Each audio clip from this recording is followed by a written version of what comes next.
Thank you very much, Mr. Chairman. Thanks to the witnesses for being here. Mr. Shirley, I just want to start with you.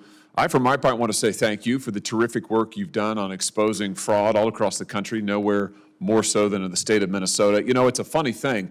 Not long ago, the Attorney General of the state of Minnesota was sitting right where you're sitting, Keith Ellison. And I had a question or two for him about the fraud in that state.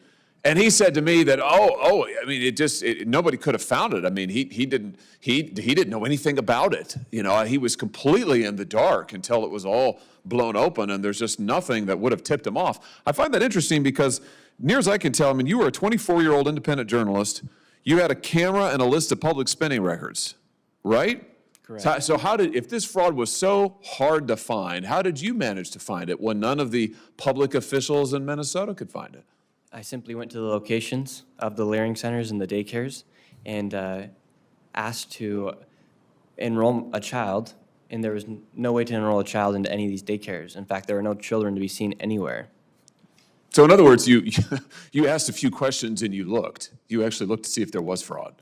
Yes. And you found it wide open everywhere, rampant. Everywhere. Everywhere. And a lot of the Medicaid programs inside of Minnesota, from the non-emergent school vehicles, the transportation companies. You know, I find it so interesting because Keith Ellison, when he was Attorney General way back in 2018, 2019, I think we've got a poster to this effect, was actually told and had multiple referrals made to his office about fraud in some of the very programs that you looked at. I mean, this is years ago now. He had official referrals made to him. He said, I just couldn't find any evidence of the fraud. Do you think maybe there's a little bit of corruption at the governmental level in the state of Minnesota? I mean, is that just maybe a possibility? Maybe some of these guys are maybe on the take, you think? I mean, possible? Yeah, it's not even maybe or possibly, it's a certainty. Yeah, I would say so too, and I can prove it to you. Keith Ellison, that guy, after overlooking $250 million in fraud, he took $10,000 in campaign contributions from the very people who were committing the fraud, who came to see him in his office, asked him to please get state investigators off of their backs, which he did, asked him to shut down the investigations, which he helped with, offered to give him money, which he accepted. I mean, I think that's the answer as to why can't any of these people find the fraud? Because they're getting paid by the fraudsters. And here you are, 24 years old, got a camera, got the public records, ask a few questions, and it's everywhere to be seen. I mean, this kind of corruption, and it's what, sadly, the Democrat Party wants to bring to this country all across America. I don't know why guys like Ellison are not being prosecuted, I have to tell you. And he sat there and lied under oath right where you're sitting now. I asked him why he took this money. He said, I didn't take a dime. He took $10,000. It's on the record. I just want to commend you for what you've done. Mr. O'Keefe, I want to thank you for being here as well.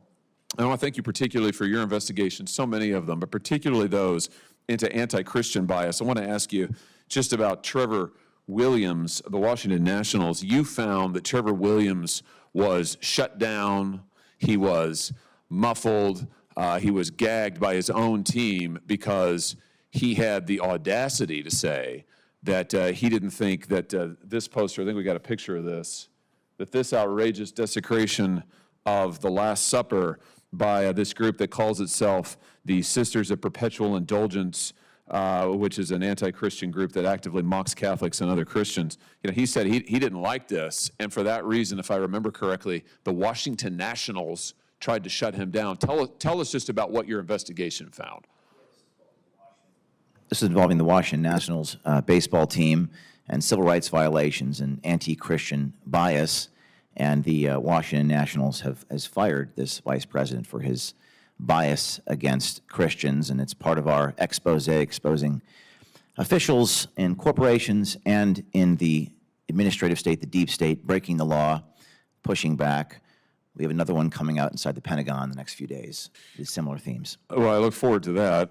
Let me just say this. Were you surprised at all, given your investigation of the Trevor Williams incident, were you surprised at all when the commissioner of baseball just a few weeks ago threatened to penalize and fine players, two players on the Giants who put Bible verses onto one on their cap, I think one on their jersey. The Commissioner of Baseball came out and said, oh, that's against our rules. We're going to fine you. It was absolutely outrageous. Did that surprise you, given the sort of systemic bias, if I could use that phrase that you Nothing found? surprises me. There's a lot of irony and absurdity in reality, but it does not shock me. And I think sunlight, to quote Brandeis, is the best disinfectant. So they might do some things in open, but I think it's possible to shame the devil by capturing these candid remarks behind closed doors where they really talk about their intent and their motivation.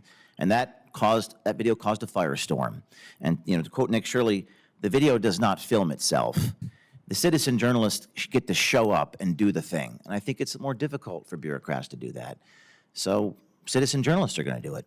That's great. Well, I'm glad you're doing what you're doing, and I think partly because of what you exposed, the kind of bias you exposed in the Trevor Williams case, the commissioner of Major League Baseball had to back down. Yes. When we confronted him on this issue and admit, actually, the rules permit the players to write these things on their jerseys if they so choose. They permit the players to forego wearing politically themed jerseys at all, and he committed to me in writing that none of these players will ever be fined or disciplined for expressing their faith. But you and I both know he wouldn't have done that had he not been embarrassed by the facts that you and others brought forward. So thank you for your work. Thank you. Thank you, Mr. Chairman.